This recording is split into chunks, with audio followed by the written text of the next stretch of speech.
ќе се зголеми можноста за директно пласирање на наши производи и услуги за потребите на пактот.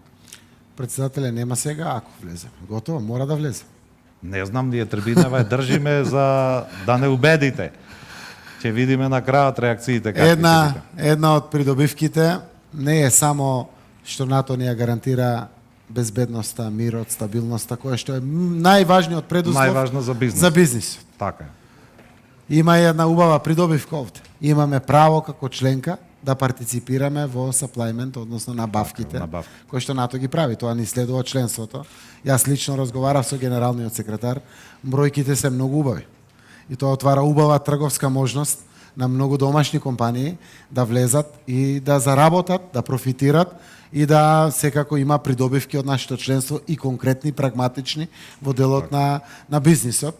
Тоа се стотици и стотици милиони евра можности кои што се отвараат. НАТО е сериозна институција со финансиски бекграунд. Сите го знаеме тоа и сега конечно добиваме право, кое што право ќе се отвори дури по завршувањето на скринингот, односно со подпишувањето на протоколот, кој што тргнува после по парламентите на земјите членки и во Сенатот на Америка, ние веќе добиваме столче таму.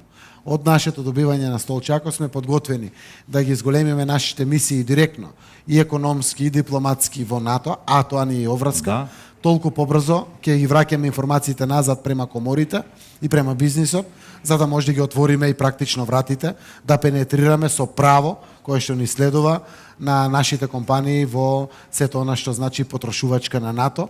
Што не се случува само со тоа што е во најава членството во НАТО и во Европската унија, од потпишувањето на договорот. Комората ги следи параметрите на растот. Првиот квартал беше 0,1%. Многу лошо. Ние по нашите анализи чекаме статистика да објави, очекуваме меѓу 2,5 и 4% раст во вториот квартал. Но тоа што веќе излезе се убави најави. Значи индустријското производство јули 2018 во споредба јули 2017 8,4%. Сите овие 8 месеци паралела правено од јануари до јули 2018 до 2017 паралелата направена 5,5% раст индустријското производство. Сакам да знаете дека е вака како што е поставена во контролата државата, преку УЈП, преку сите инспекции кои што постојат. Вие знаете дали е тоа пренагласено или нема, еве вака како што е. Меѓу 8 и 10% е зголемен приходот од даноците во државата споредба со лани. Тоа е доказ дека живее економијата, дека е раздвижена и растат овие параметри. Извозот знаете дека 14,5% зголемен. И сите овие параметри во најава покажуваат раст. Овде ќе се надоврзам на брзината на моторите.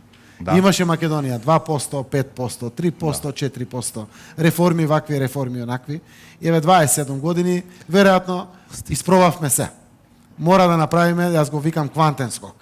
Квантениот скок, ако сакаме да го почувствува и економијата, и бизнисот, и граѓаните, мора да биде со ова буквално прелапнување на големиот ЗАП и полноправното членство во НАТО и ЕУ, која што дефинитивно ќе овозможи многу поголем раст на економијата во државата. Тоа значи раст поголем од 5%, па дај Боже и до каде што тоа е можно.